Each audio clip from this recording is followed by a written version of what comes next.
اما بعد فاعوذ باللہ من الشیطان الرجیم بسم اللہ الرحمن الرحیم۔ کبھی نصرت نہیں ملتی در مولا سے گندوں کو، کبھی ضائع نہیں کرتا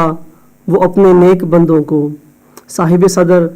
اور میرے عزیز حاضرین و ناظرین، السلام علیکم ورحمۃ اللہ وبرکاتہ۔ میری آج کی تقریر کا موضوع ہے کبھی نصرت نہیں ملتی در مولا سے گندوں کو۔ قرآن مجید میں اللہ تعالیٰ کا یہ وعدہ ہے کہ وہ اپنے رسولوں کی مدد کرتا ہے، انہیں مخالفین پر غلبہ عطا کرتا ہے، جیسا کہ وہ فرماتا ہے وَلَقَدْ سَبَقَتْ كَلِمَاتُنَا لِعِبَادِنَا الْمُرْسَلِينَ إِنَّهُمْ لَهُمُ الْمَنْصُورُونَ وَإِنَّ جُنْدَنَا لَهُمُ الْغَالِبُونَ۔ الصفات صفحہ آیات 172 تا 174۔ اور بلا شبہ ہمارے بھیجے ہوئے بندوں کے حق میں ہمارا یہ فرمان گزر چکا ہے کہ یقیناً وہی ہیں جنہیں نصرت عطا کی جائے گی، اور یقیناً ہمارا لشکر ہی ضرور غالب آنے والا ہے۔ حضرت امام مہدی و مسیح موعود علیہ السلام فرماتے ہیں یہ خدا تعالیٰ کی سنت ہے، اور جب سے کہ اس نے انسان کو زمین میں پیدا کیا ہمیشہ اس سنت کو وہ ظاہر کرتا رہا ہے کہ وہ اپنے نبیوں اور رسولوں کی مدد کرتا ہے اور ان کو غلبہ دیتا ہے، جیسا کہ وہ فرماتا ہے کاتب اللہ لاغلبن انا ورسلی۔ اور غلبہ سے مراد یہ ہے کہ جیسا کہ رسولوں اور نبیوں کا یہ منشا ہوتا ہے کہ خدا تعالیٰ کی حجت زمین پر پوری ہو جائے اور اس کا مقابلہ کوئی نہ کر سکے، اسی طرح خدا تعالیٰ قوی نشانوں کے ساتھ ان کی سچائی ظاہر کر دیتا ہے، اور جس راست بازی کو وہ دنیا میں پھیلانا چاہتے ہیں اور اس کی تخم ریزی انہی کے ہاتھ سے کر دیتا ہے۔ رسالہ الوصیت صفحہ نمبر 8۔ سامعین اکرام، جہاں اللہ تعالیٰ کی یہ سنت ہے کہ وہ اپنے رسولوں کی مدد کرتا ہے اور انہیں مخالفین پر غلبہ عطا کرتا ہے، وہاں اللہ تعالیٰ کی یہ بھی سنت ہے کہ وہ رسولوں کے مخالفین کی مدد نہیں کرتا اور انہیں اس دنیا میں بھی اور آخرت میں بھی ذلیل و رسوا کرتا ہے۔ اللہ تعالیٰ کے تمام نبی اس بات پر متفق ہیں کہ عادت اللہ ہمیشہ سے اسی طرح پر جاری ہے کہ جب دنیا ہر ایک قسم کے گناہ کرتی ہے اور بہت سے گناہ ان میں جمع ہو جاتے ہیں، تب اس زمانہ میں خدا تعالیٰ اپنی طرف سے کسی کو مبعوث فرماتا ہے اور کوئی حصہ دنیا کا اس کی تکذیب کرتا ہے، تب اس کا مبعوث ہونا دوسرے شریر لوگوں کی سزا دینے کے لیے جو پہلے سے مجرم ہو چکے ہوتے ہیں ایک محرک ہو جاتا ہے، جیسا کہ اللہ تعالیٰ فرماتا ہے وَمَا كُنَّا مُعَذِّبِينَ حَتَّى نَبْعَثَ رَسُولًا۔ غرض عادت اللہ اسی طرح پر جاری ہے، جب کسی صادق کی حد سے زیادہ تکذیب کی جائے یا اس کو ستایا جائے تو دنیا میں طرح طرح کی بلائیں آتی ہیں۔ خدا تعالیٰ کی تمام کتابیں یہی بیان فرماتی ہیں اور قرآن شریف بھی یہی بیان فرماتا ہے، جیسا کہ حضرت موسیٰ علیہ السلام کی تکذیب کی وجہ سے مصر کے ملک پر طرح طرح کی آفات نازل ہوئیں، جوئیں برسی، مینڈکیں برسی، خون برسا اور عام قحط پڑا۔ جن لوگوں نے حضرت عیسیٰ علیہ السلام کو صلیب پر قتل کرنا چاہا تھا ان پر تیتیوس رومی کے ہاتھ سے ہزاروں یہودی قتل کیے گئے اور طاعون پڑی، اور قرآن شریف سے ثابت ہوتا ہے کہ یہ عذاب حضرت عیسیٰ علیہ السلام کی وجہ سے تھا۔ خلاصہ کلام یہ ہے کہ سنت اللہ اسی طرح پر جاری ہے کہ جب کوئی خدا کی طرف سے آتا ہے اور اس کی تکذیب کی جاتی ہے تو طرح طرح کی آفتیں آسمان سے نازل ہوتی ہیں، جن میں اکثر ایسے لوگ پکڑے جاتے ہیں جن کا اس تکذیب سے کچھ تعلق نہیں، پھر رفتہ رفتہ ائمۃ الکفر پکڑے جاتے ہیں، اور سب سے آخر میں بڑے شریروں کا وقت آتا ہے۔ اسی کی طرف اللہ تعالیٰ قرآن مجید میں ارشاد فرماتا ہے اِنَّ نَأْتِي الْأَرْضَ نَنْكُسُهَا مِنْ أَطْرَافِهَا، یعنی ہم آہستہ آہستہ زمین کی طرف آتے جاتے ہیں۔ سو یاد رہے کہ جب خدا کے کسی مرسل کی تکذیب کی جاتی ہے، خواہ وہ تکذیب کوئی خاص قوم کرے یا کسی خاص حصہ زمین پر ہو، خدا کی غیرت عام عذاب نازل کرتی ہے، اور آسمان سے عام طور پر بلائیں نازل ہوتی ہیں، اور اکثر ایسا ہوتا ہے کہ اصل شریر پیچھے سے پکڑے جاتے ہیں جو اصل مبدأ فساد ہوتے ہیں، جیسا کہ ان قہری نشانوں میں جو موسیٰ نے فرعون کے سامنے دکھلائے، فرعون کا کچھ نقصان نہ ہوا، صرف غریب مارے گئے، لیکن آخرکار خدا نے فرعون کو ماں اس کے لشکر کے غرق کیا۔ یہ سنت اللہ ہے جس سے کوئی واقف کار انکار نہیں کر سکتا۔ سامعین کرام، آج خدا تعالیٰ نے ہمارے درمیان ایک رسول حضرت عبدالغفار جنبہ علیہ السلام کی صورت میں مبعوث فرمایا ہوا ہے. وہ لوگوں کی غلطیاں کھول کھول کر ان پر واضح کر رہا ہے کہ دیکھو یہ جو آپ کہتے ہیں کہ اللہ اب کسی نبی یا رسول کو مبعوث نہیں کرے گا، یہ ناحق بات ہے. اللہ تعالیٰ کی قدیم سنت ہے کہ وہ اپنے بندوں کی اصلاح کے لیے وقتاً فوقتاً نبی اور رسول بھیجتا رہتا ہے، اور یہی قرآن و حدیث سے ثابت ہوتا ہے. خدا تعالیٰ تو اتنا رحیم و کریم ہے، وہ تو عذاب بھی نہیں دیتا جب تک ایک رسول بھیج کر لوگوں کو متنبع نہ کر لے، جیسا کہ وہ فرماتا ہے وَمَا كُنَّا مُعَذِّبِينَ حَتَّى نَبْعَثَ رَسُولًا. تو یہ کیسے ہو سکتا ہے کہ اس کے بندے اور بالخصوص امت محمد یا دن رات جہالتوں کے سمندر میں غوطے کھاتے رہیں اور وہ ان کی کوئی خبر نہ لے. اور پھر اس رسول نے کہا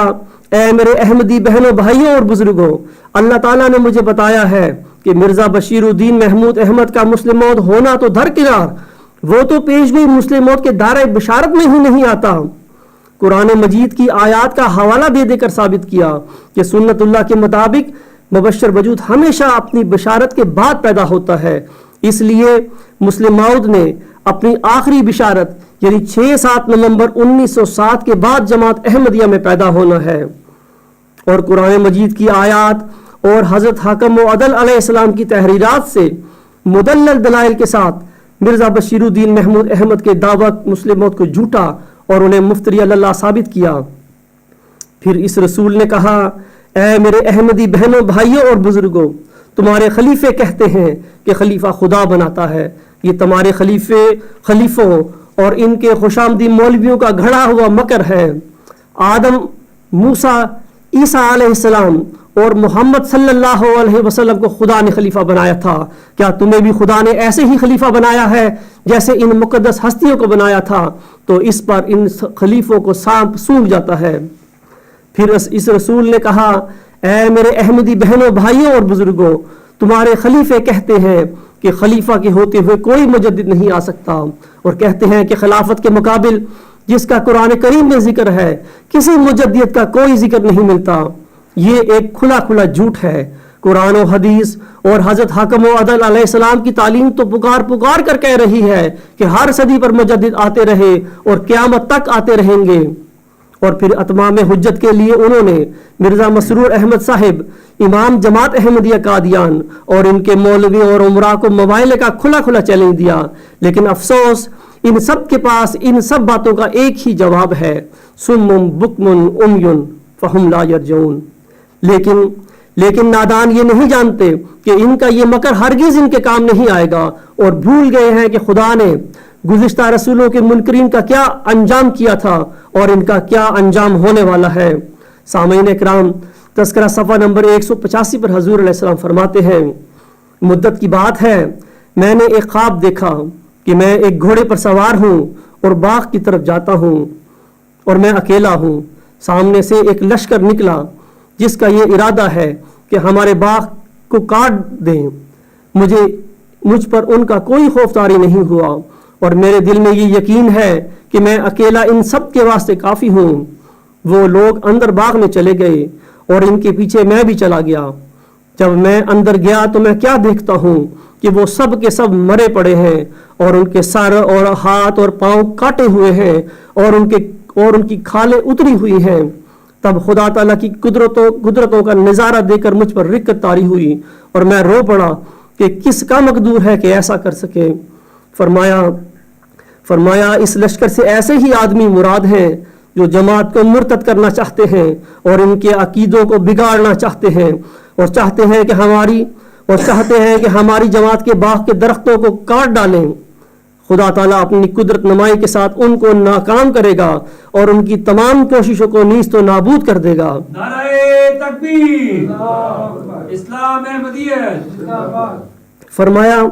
فرمایا یہ جو دیکھا گیا ہے کہ ان کا سر کٹا ہوا ہے، اس سے مراد ہے کہ ان کا تمام گھمنڈ ٹوٹ جائے گا اور ان کے تکبر اور نخوت کو پامال کیا جائے گا. اور ہاتھ ایک ہتھیار ہوتا ہے جس کے ذریعے سے انسان دشمن کا مقابلہ کرتا ہے. ہاتھ کے کاٹے جانے سے مراد یہ ہے کہ ان کے پاس مقابلہ کا کوئی ذریعہ نہیں رہے گا اور پاؤں سے انسان شکست پانے کے وقت بھاگنے کا کام لے سکتا ہے، لیکن ان کے پاؤں بھی کٹے ہوئے ہیں، جس سے یہ مراد ہے کہ ان کے واسطے کوئی جگہ فرار نہ ہوگی، اور یہ جو دیکھا گیا ہے کہ ان کی کھال بھی اتری ہوئی ہے، اس سے مراد ہے کہ ان کے تمام پردے فاش ہو جائیں گے اور ان کے عیوب ظاہر ہو جائیں گے۔ تذکرہ صفحہ نمبر 185۔ سامعین اکرام، یہ ہے ان منکرین کا آخری انجام جو بہت جلد ظاہر ہونے والا ہے انشاءاللہ تعالی۔ سامعین اکرام، اللہ تعالیٰ قرآن مجید میں ارشاد فرماتا ہے وَمَنْ أَظْلَمُ مِمَّنِ افْتَرَىٰ عَلَى اللَّهِ كَذِبًا أَوْ قَالَ أُوحِيَ إِلَيَّ وَلَمْ يُوحَىٰ إِلَيْهِ شَيْءٌ، سورۃ الانعام 94۔ یعنی اس سے بڑھ کر اور کون ظالم ہوگا جو اللہ پر جھوٹ باندھے اور کہے کہ اللہ مجھ پر وحی کرتا ہے جبکہ اس پر کچھ بھی وحی نہ کی جاتی ہو۔ ایسا شخص اللہ تعالیٰ کے نزدیک سب سے بڑا ظالم ہے جو مخلوق کو گمراہ کرے اور ان کے ایمانوں پر نقب لگائے۔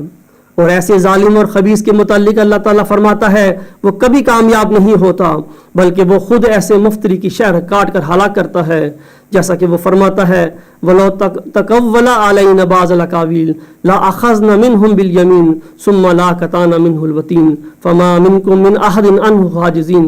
سورۃ الحاقہ آیات نمبر 45 تا 48۔ حضرت امام مہدی و مسیح موعود علیہ السلام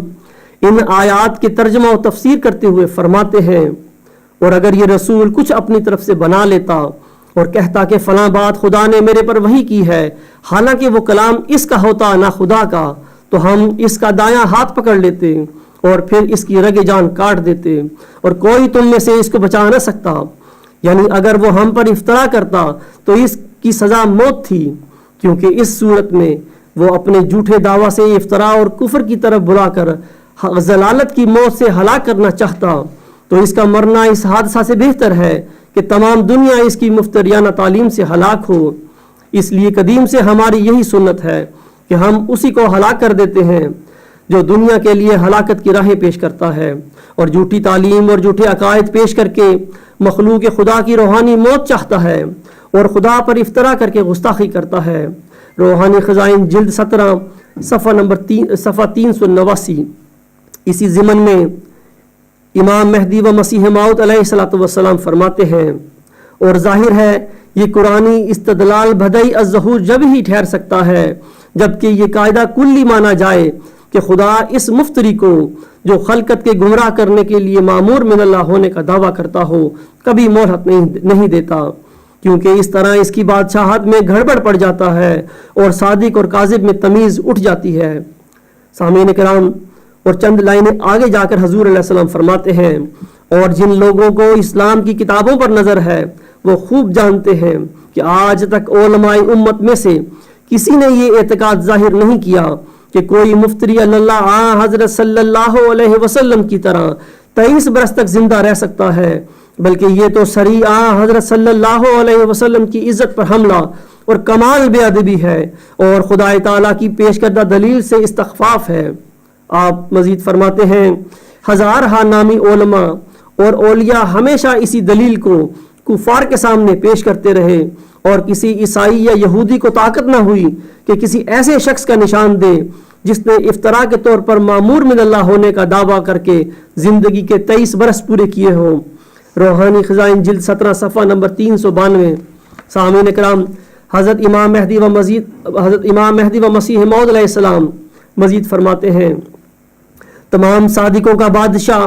ہمارا نبی صلی اللہ علیہ وسلم ہے، اس کو وحی پانے کے لیے 23 برس کی عمر ملی، یہ عمر قیامت تک صادقوں کا پیمانہ ہے اور 1000 لعنتیں خدا کی اور فرشتوں کی اور خدا کے پاک بندوں کی اس شخص پر ہیں جو اس پاک پیمانہ میں کسی خبیث مفتری کو شریک سمجھتا ہے۔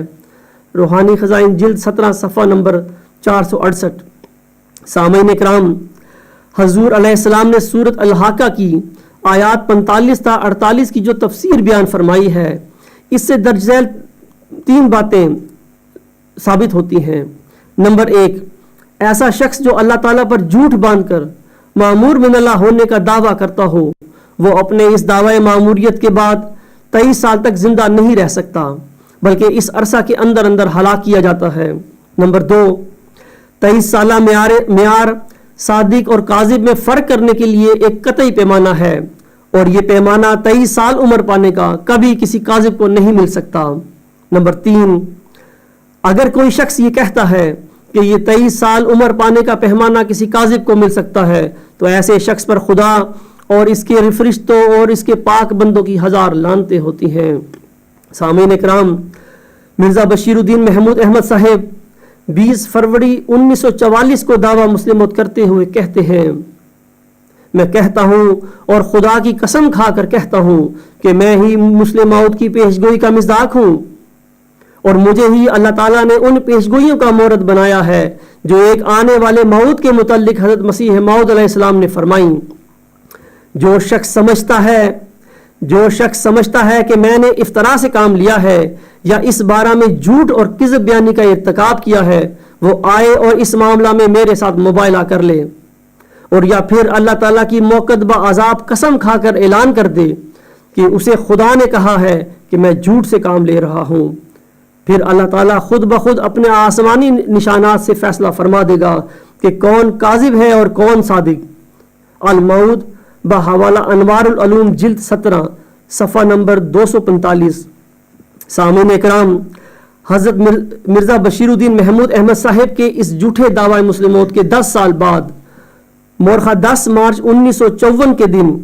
اللہ تعالیٰ کا قرآن مجید میں بیان فرمودہ مفتری اللہ کی قطع و تین یعنی شہر کٹنے کا فرمان اپنی قہری تجلی کے ساتھ خلیفہ ثانی پر ظاہر ہوا۔ اس کے بعد آپ 10 سال تک بستر مرگ پر ایڑیاں رگڑتے رہے، اور بالآخر 8 نومبر 1965 کو اپنے دعوی مسلم موت کے بعد 23 سال سے کم عمر پا کر فوت ہو گئے۔ اور تاریخ احمدیت میں یہ ایک ایسا منفرد واقعہ ہے جس سے کوئی احمدی انکار نہیں کر سکتا۔ حضرت امام مہدی و مسیح موعود علیہ السلام فرماتے ہیں، قرآن شریف میں 100 جگہ اس بات کو پاؤ گے، قرآن شریف میں 100 جگہ اس بات کو پاؤ گے کہ خدا تعالیٰ مفتری اللہ کو ہرگز سلامت نہیں چھوڑتا، اور اسی دنیا میں اس کو سزا دیتا ہے اور ہلاک کرتا ہے۔ روحانی خزائن جلد 17 صفحہ 434۔ سامعین کرام، دہلی کے ایک بزرگ نعمت اللہ ولی صاحب نے 560 ہجری میں فارسی زبان میں ایک قصیدہ لکھا تھا۔ اس قصیدہ میں وہ نعمت اللہ ولی صاحب نے پسرش یادگار کو احمد فرماتے ہوئے اس کے متعلق بہت کچھ فرمایا ہوا ہے، لیکن نعمت اللہ ولی صاحب نے اپنے الہامی قصیدے میں جو کچھ پسرش یادگار کے متعلق فرمایا ہوا ہے، ان واقعات اور نشانیوں کے مطابق وہ پسرش یادگار ابھی تک دنیا میں ظاہر نہیں ہوا۔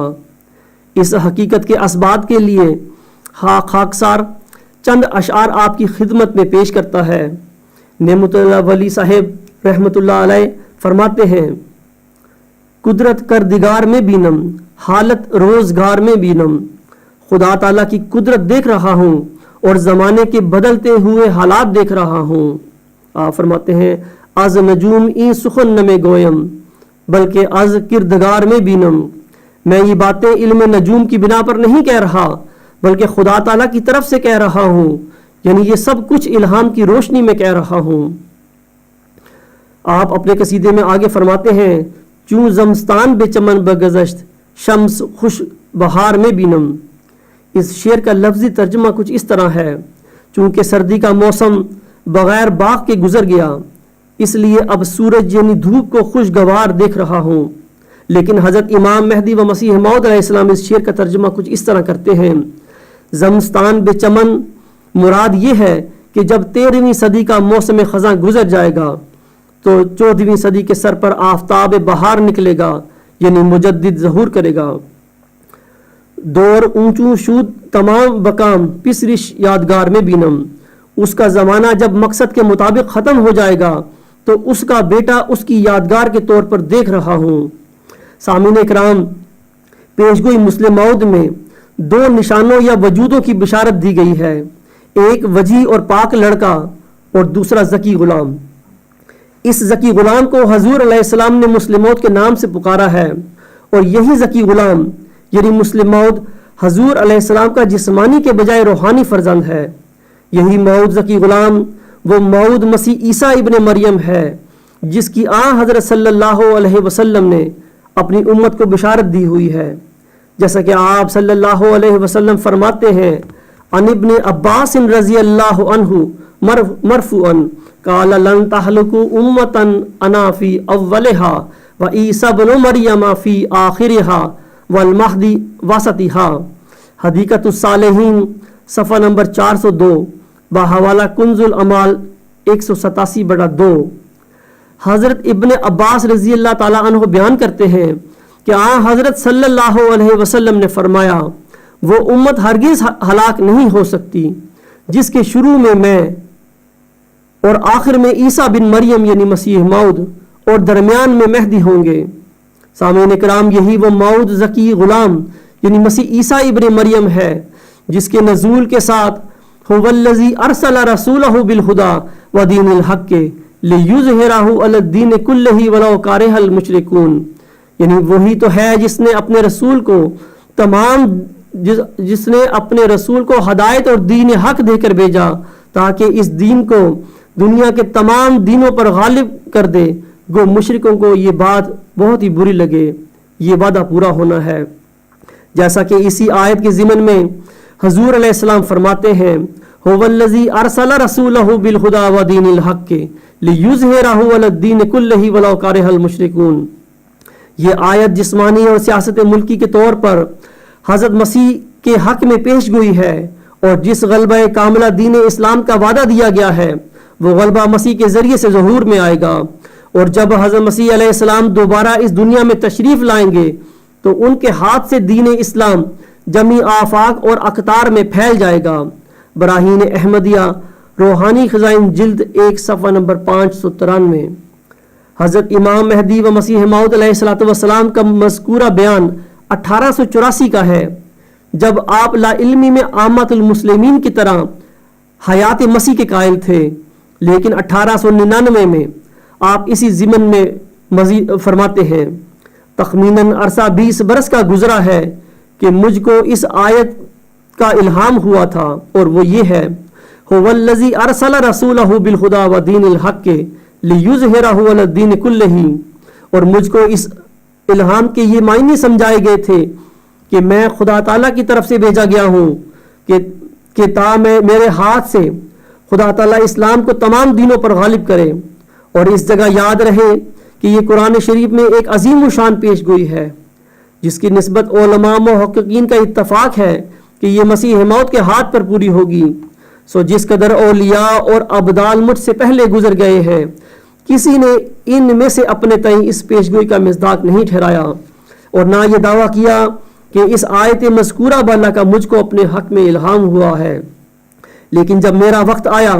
تو مجھ کو یہ الہام ہوا اور مجھ کو بتلایا گیا کہ اس آیت کا مصداق تو ہے، اور تیرے ہی ہاتھ سے اور تیرے ہی زمانہ میں دین اسلام کی فوقیت دوسرے دینوں پر ہوگی۔ روحانی خزائن جلد 15 صفحہ 231 تا 232۔ سامعین کرام، اس ضمن میں حضرت عبدالغفار جنبہ علیہ السلام امام جماعت احمدیہ اصلاح پسند فرماتے ہیں میرے الہی فہم و فراست کے مطابق دین اسلام کا یہ غلبہ محمدی مریم کے روحانی فرزند یعنی موعود ذکی غلام مسیح الزماں، جس کو اللہ تعالیٰ نے حضور علیہ السلام پر نازل ہونے والے الہامی کلام میں مسیح عیسیٰ ابن مریم بھی فرمایا ہوا ہے کہ وقت میں ہونا قرار پایا ہے، اور موعود ذکی غلام کے ہاتھوں سے دین اسلام کی فتح کا غلبہ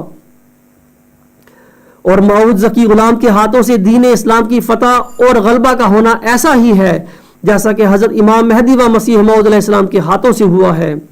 جیسا کہ اس ضمن میں آپ علیہ السلام اپنی کتاب ازالہ اوہام روحانی خزائن جلد 3 صفحہ 316 تا 317 پر فرماتے ہیں ہم یہ بھی کہتے ہیں کہ اگر ظاہر پر ہی ان بعض حدیثوں کو جو ہنوز ہماری حالت موجودہ سے مطابقت نہیں رکھتی محمول کیا جاوے تب بھی کوئی حرج کی بات نہیں، کیونکہ ممکن ہے کہ خدا تعالیٰ ان پیش گوئیوں کو اس عاجز کے ایک ایسے متبع کے ذریعہ کسی زمانہ میں پورا کر دے جو من جانب اللہ مسیح کا رتبہ رکھتا ہو، اور ہر ایک آدمی سمجھ سکتا ہے کہ متبعین کے ذریعہ سے بعض خدمات کا پورا ہونا در حقیقت ایسا ہی ہے کہ گویا ہم نے اپنے ہاتھ سے وہ خدمات پوری کی۔ بالخصوص جب بعض متبعین فنافی شیخ کی حالت اختیار کر کے ہمارا ہی روپ لے لیں اور خدا تعالیٰ کا فضل انہیں وہ مرتبہ ذلی طور پر بخش دے جو ہمیں بخشا، تو اس صورت میں بلا شبہ ان کا ساختہ پرداختہ ہمارا ساختہ پرداختہ ہے، کیونکہ جو ہماری راہ پر چلتا ہے وہ ہم سے جدا نہیں، اور جو ہمارے مقاصد کو ہم میں ہو کر پورا کرتا ہے وہ در حقیقت ہمارے ہی وجود میں شامل ہے۔ اس لیے وہ جز اور شاخ ہونے کی وجہ سے مسیح موت کی پیشگوئی میں بھی شریک ہے، کیونکہ وہ کوئی جدا شخص نہیں۔ پس اگر ذلی طور پر وہ بھی خدا تعالیٰ کی طرف سے مسیح کا نام پاوے اور موت میں بھی داخل ہو تو کچھ حرج نہیں، کیونکہ گو مسیح موت ایک ہی ہے، مگر اس ایک میں ہو کر سب موت ہی ہیں، کیونکہ وہ ایک ہی درخت کی شاخیں اور ایک ہی مقصد موت کی روحانی یگانگت کی راہ میں متمم و مکمل ہیں، اور ان کو ان کے پھلوں سے شناخت کرو۔ سامعین کرام، نعمت اللہ ولی صاحب کے قصیدہ میں اگلے اشعار اسی ذکی غلام یعنی روحانی فرزند کے متعلق ہیں۔ وقت کی کمی کی وجہ سے خاکسار فارسی اشعار کا صرف اردو ترجمہ آپ کے سامنے پیش کرے گا۔ آپ فرماتے ہیں، جناب یعنی پسری سے یادگار کی خدمت میں رہنے والے غلاموں کو سر پر سرداری کا تاج رکھے دیکھ رہا ہوں، بلند مقام بادشاہ یعنی پسری سے یادگار کو دنیا کی 7 ولایتوں پر بادشاہی کرتے ہوئے دیکھ رہا ہوں۔ اس شاہ عالی مقام یعنی پسری سے یادگار کی صورت و سیرت پیغمبر جیسے ہوگی، اور علم و حلم کو اس کا شعار دیکھ رہا ہوں۔ آپ فرماتے ہیں، اس یعنی پسری سے یادگار کے ید بیزاں سفید ہاتھ میں ذوالفقار جیسی تلوار کو چمکتا ہوا دیکھ رہا ہوں، شریعت کے باغ کو سونگ رہا ہوں اور دین کے پھولوں کو پھلوں میں بدلتے دیکھ رہا ہوں۔ اس شاہ عالی مقام اور شہ سوار عالم یعنی پسری سے یادگار کا زمانہ 40 سالوں پر چھایا ہوا دیکھ رہا ہوں۔ گنہگاروں اور مجرموں کو میں اس امام معصوم یعنی پسری سے یادگار سے شرمندہ و شرمسار دیکھ رہا ہوں۔ اس امام عالی مقام یعنی پسری سے یادگار کی یہ صفات ہوں گی، وہ غازی، دوست دار اور دشمنوں کو موت کی گھاٹ اتارنے والے، ہمدم اور یار غار یعنی گہرے دوست ہوں گے۔ شریعت کی زینت اور اسلام کی رونق محکم اور مضبوط ہوتے دیکھ رہا ہوں۔ کسرا ایران کے خزانے اور اسکندر کے مال کو استعمال ہوتا ہوا دیکھ رہا ہوں۔ اس کے بعد پسری سے یادگار خود امام ہوں گے، دنیا کے ایک بڑے حصے کو انہیں مرکز اور مدار تسلیم کرتے ہوئے دیکھ رہا ہوں۔ میں انہیں یعنی پسری سے یادگار کو الف ہے میم دال پڑھتا ہوں یعنی احمد، اور ان کا نام گرامی بہت مشہور ہوتے دیکھ رہا ہوں۔ سامعین کرام، جیسا کہ اللہ تعالیٰ اس موعود پسری سے یادگار کے متعلق پیشگوئی مسلم موعود میں فرماتا ہے، جس کا نزول بہت ہی مبارک اور جلال الہی کے ظہور کا موجب ہوگا۔ نور آتا ہے نور، جس کو خدا نے اپنے رضامندی کے عطر سے ممسوح کیا، ہم اس میں اپنی روح ڈالیں گے اور خدا کا سایہ اس کے سر پر ہوگا۔ وہ جلد جلد بڑھے گا اور اسیروں کی رستگاری کا موجب ہوگا اور زمین کے کناروں تک شہرت پائے گا۔ وکان امر مقضیہ۔ آپ فرماتے ہیں، دین اور دنیا ان یعنی پسری سے یادگار کی سعادتوں اور برکتوں سے بھر جائیں گی، اور مخلوق خدا ان کی وجہ سے بہت سعادت مند اور بختور ہو جائے گی۔ مہدی وقت و عیسیٰ دوراں ہر دور شہ سوار میں بینم۔ میں وقت کے مہدی اور زمانے کے عیسیٰ کو دیکھ رہا ہوں کہ وہ دونوں اپنے زمانہ کے شہ سوار ہوں گے۔ یعنی شعر میں اللہ تعالیٰ خبر دے رہا ہے کہ پسری سے یادگار کے وجود میں مہدی اور عیسوی دونوں صفات جلوہ گر ہوں گی۔ پسری سے یادگار کے وقت میں اس دنیا کو ایک شہر کی طرح دیکھ رہا ہوں اور اس کے عدل کو قلعہ بنتے دیکھ رہا ہوں۔ میرے بادشاہ یعنی پسری سے یادگار کے 7 وزیر ہوں گے، میں ان تمام کو کامیاب و کامران دیکھ رہا ہوں۔ اس ساقی وحدت کی ہاتھ کی ہتھیلی پر خوش مزہ اور خوشگوار شراب کا جام دیکھ رہا ہوں۔ یعنی اس ساقی وحدت جس کو اللہ تعالیٰ نے ایک ایسا اعلیٰ انتہائی ہماگیر حق ورچوئز گاڈ بخشا ہے، جس میں کامل طور پر اللہ تعالیٰ کی وحدانیت اور اس کا لا شریک ہونا ثابت کیا گیا ہے، کہ ہاتھ کی ہتھیلی پر خوش مزہ اور خوشگوار شراب کا جام دیکھ رہا ہوں۔ اے میرے احمدی بہنوں، بھائیوں اور بزرگوں، جو کچھ نعمت اللہ ولی صاحب نے اللہ تعالیٰ سے الہام پا کر پسرش یادگار کے سلسلہ میں لکھا ہے کیا وہ سب کچھ دنیا میں رونما ہو چکا ہے؟ اگر تو رونما ہو چکا ہے تو پھر جناب مرزا بشیر